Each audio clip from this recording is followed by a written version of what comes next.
Hello everybody watching! Welcome to the first video in what's intended to be a new little series of videos on the channel where each video I will be discussing my top 5 favourite stories for each Doctor. Now since this is the first video of the series, a few quick ground rules for this collection of videos. Any stories that I have either watched on TV or heard on Big Finish or read in novel form count. So it's my list, I can pick any story I want from any medium. So there's an expanded media friendly list, and I'm going to do every Doctor 1 to 13 with the exception of the War Doctor, because besides watching The Day of the Doctor and hearing one of his Big Finish audios, I've not experienced enough of his content to form a proper opinion. Therefore I can't make a top 5 list for his Doctor, unfortunately, as of yet anyway. So it's going to be Doctors 1 to 8 and then 9 to 13. So with that out of the way, let's get on to my top 5 favourite First Doctor stories, and these are in no particular order, they were just the 5 best stories that I picked out from their eras. So first of all, we're going back to the second ever story of Doctor Who with the Daleks. I've always really liked this story. It was one of the first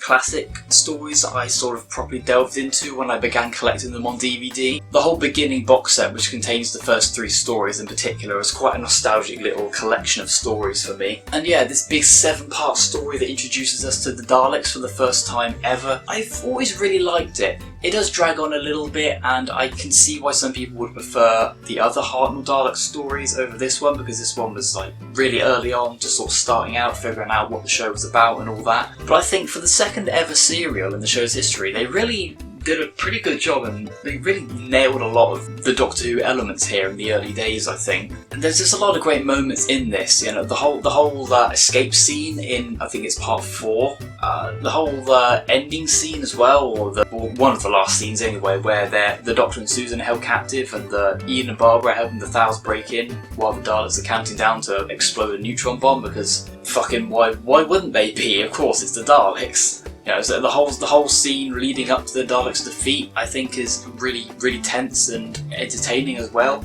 And that part 1 cliffhanger is just brilliant. Who knew menacing Jacqueline Hill with a toilet plunger and having her just give the most blood-curdling scream as a fade to black could be one of the most chilling cliffhangers in all Classic Who?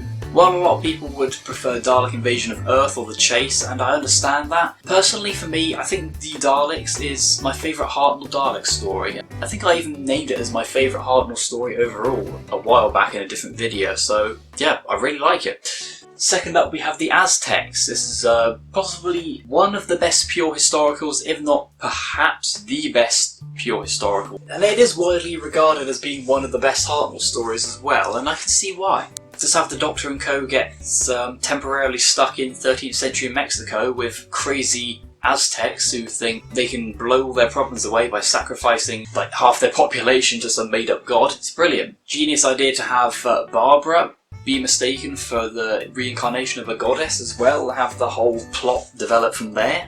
Genius, I wish they did more stuff like that in New Who from time to time. The Doctor accidentally getting engaged is hilarious. The story gives Ian a lot to do as well, not just Barbara. Yeah, it gives the whole main cast a pretty sizable amount of things to do, actually. Even Susan, although she probably has the least amount to do in this story, but she still gets a decent quota of activities to partake in. And then there's the whole "you can't rewrite history" thing that takes place around I think it's the end of part 1 actually, but yeah, just that whole idea that's running throughout this whole story as well. It's one of Doctor Who's earliest examples of not interfering in history, you know, something that became quite a prevalent plot point as time went on. And yeah, it's probably my favourite pure historical, to be honest. Or definitely my favourite of the more serious pure historicals anyway, because we've got stories like the Romans that exist, obviously.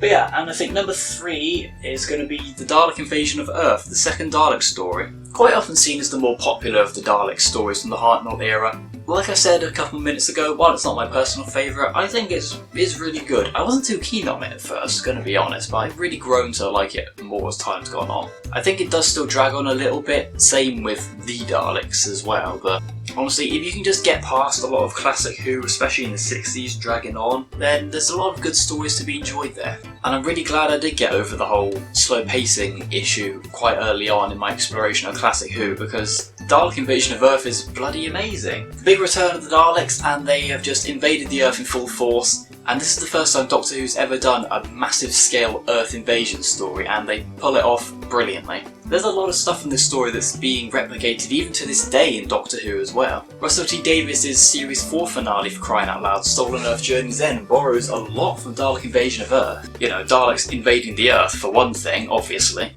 I think there's a line in Stolen Earth that's lifted directly from this story as well. It's like when the Daleks are rounding up humans, asking them to come out into the open to be captured as well. I think the line's like, the males, the females, the descendants, you will all come with us. Like, that line is like almost word for word lifted straight out of Dalek Invasion of Earth and reused in Stolen Earth. So you can see the repercussions of this story from 1964 have been felt all through Doctor Who, even up to pretty recently. And of course, Susan leaves as well, the first companion departure, and it's pretty sad as well, and really well done. While I'm not usually a fan of companions leaving in a story due to falling in love randomly to this character that they only met like 3 hours prior to leaving the TARDIS, quite a few classic companions do have this rather annoying trope. I think it's quite well done here. At least they give Susan and David quite a bit of time to get to know each other over the course of the story. They have a lot of time together and have fun and all that, despite, you know, being in an apocalypse where Daleks are literally destroying the planet, but you know. And yeah, there's just loads to love in Dalek Invasion of Earth, and that's the reason it's on the list. And number 4, we've got The Time Meddler, the end of Season 2. The first example of a pseudo-historical. The Monk, who is another Time Lord, the first Time Lord we see in the show besides the Doctor and Susan as well, travels back to 1066, sets himself up as a monk in this monastery with a bunch of really anachronistic stuff he's brought with him. Plans to wipe out the Viking invasion and change the course of history to advance the human race. I'm not quite sure how wiping out the Viking fleet that invaded England exactly leads to human technology and civilization becoming more advanced early on, but hey, I guess butterfly effect and all that, you know? Like a lot of the stories on this list that I've already mentioned, there's just a lot to really enjoy here. A lot of things in this story might not seem like much now, but at the time you've really got to remember that this is the first time we've seen another Time Lord besides the Doctor and Susan. The shocking Part 3 cliffhanger of the TARDIS reveal must have been like mind-fucking shattering. Like, that cliffhanger back in the day must have been the equivalent of like the Joe Martin's Doctor reveal in Fugitive of the Jadoon. It was like the same level of what the fuck, oh my god. It's basically the same thing. It's a pretty good introduction for Stephen as well.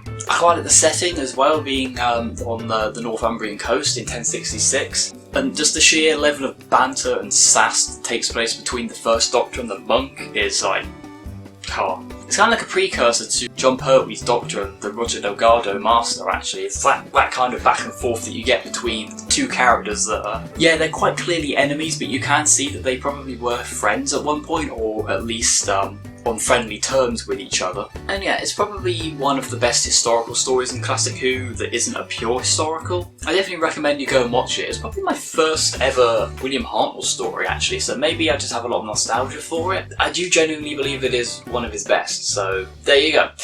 And number 5, The 10th Planet, I'm putting as the 5th story on this list. So yeah, William Hartnell's last story. While I think it's perhaps a little overrated, I think I mentioned this in a different video a while back, I don't quite think The 10th Planet is like god tier story like some people do make it out to be. It drags a little bit. For the First Doctor's final story, it does actually feature him a bit less than what you'd expect. He just disappears during Part 3 because, well, to be fair, William Hartnell did have a lot of health problems at this point. I think he even fainted or something, or collapsed during the recording of Part 3, so that's why they had to change things around and have him off. But yeah, first appearance of the Cybermen, probably one of the first examples of Base Under Siege, which became quite a popular type of Doctor Who story in the Troughton era as well, and through a bit of 70s and 82 every now and again. You know, we probably wouldn't have stories like Midnight if it weren't for this story starting off the whole bus formula, you know? First ever regeneration, of course. Just a shame Part 4's missing, because would have loved to have seen all of that. Hartnell's final episode. Thankfully, the actual clip of the regeneration scene right at the end still survives, so at the very least we have that iconic moment in TV history preserved. But so it's just a brilliant story, minus a couple of really minor nitpicks on my part, to be honest, but it still made the list, so yeah. And I'm also going to have an honourable mention section in all of these videos now as well, so I can place stories that I hold in quite high regard but didn't quite make the top 5 list when I was going through them. So honourable mentions for the First Doctor is going to be the novel 10 Little Aliens. I think was a really good book for the First Doctor.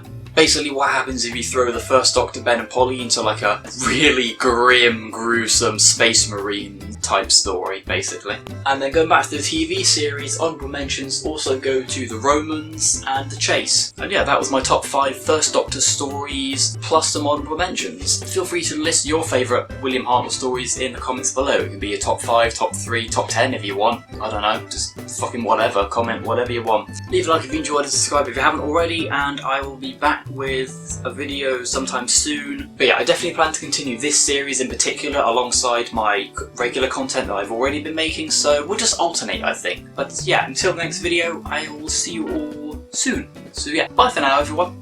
What do you think it is, eh? A space helmet for a cow?